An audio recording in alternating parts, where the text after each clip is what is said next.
it is Spider-Man Team Up 92, and let's say that this week has been a team up theme. Why not?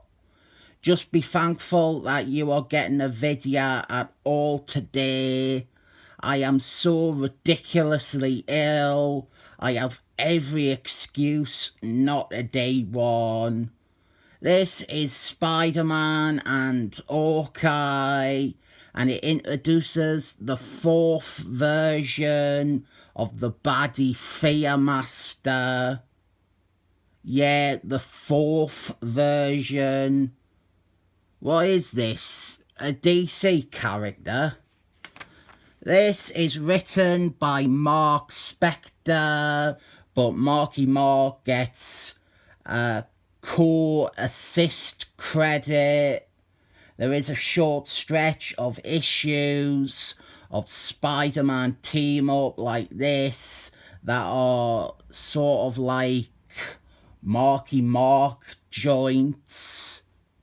Not many, we are talking single digits, but I like them.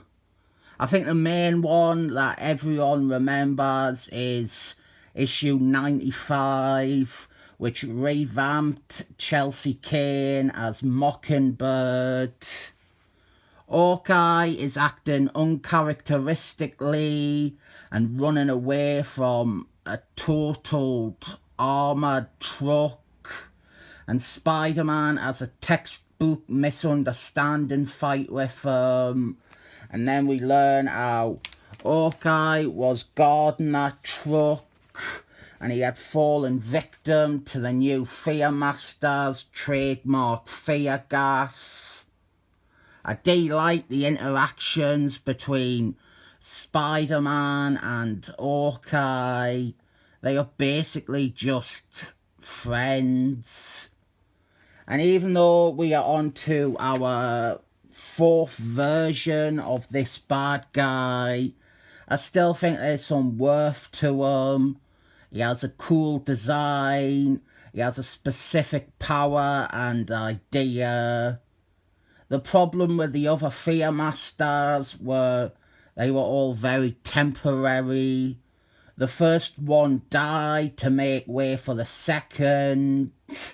It was pretty good, but then that character got replaced with the third, and so on. This one, he is the third one's nephew, and he has stuck around since this introduction, but then the third one came back a few years ago, and the second one was revamped as a different Captain America baddie. The comic doesn't take any unexpected turns, really.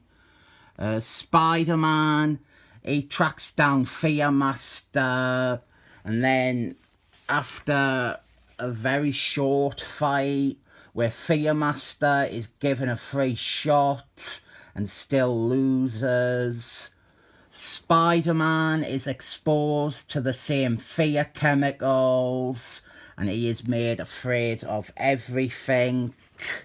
Then Hawkeye jumps into the scene and fights some of the hired help. And so now both of the heroes get drenched with fear gas and they are left like scared babies. So I thought I would ask my big question that I always ask in every video.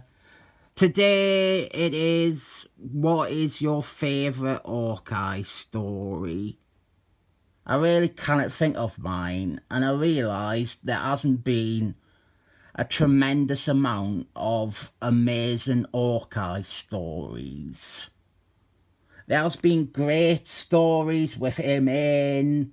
There's been some okay stuff with him as the star, but I'm struggling to think of anything fantastic where he is outright like the main star. It might be because my mind isn't in the best place place. I have barely slept for 2 days. I've had to go to the toilet every 15 minutes. So maybe I didn't have access to the entire archive of Hawkeye comics stored in my mind. I still remember the 4 different Fear Masters though. The closest I got to thinking of a good Hawkeye story was Avengers 174, where he beats Benicio del Toro all on his lonesome, and the Jeff Nobles Captain America one shot, where Iron Man tries to convince Hawkeye to become the next Captain America, which is the best thing Jeff Nobles has ever written, in my opinion. Oh, and this story, it finishes with them defeating Fearmaster. It feels like a very light comic, but that might be because it follows a very rigid team-up formula. I didn't know if I would call this a good one, but it's inoffensive and it will hold your attention for the 10 minutes or so it takes to read it. You might be open for something more to happen the whole time, and I am too ill to make this video any longer. And there's just not enough on the surface of this comic to really develop into a discussion, besides this being the 4th and still currently final Fearmaster. I'll give it 7 thumbs up. And if anyone knows how to stop yellow anal leakage, can you let us know down below? It's for a friend.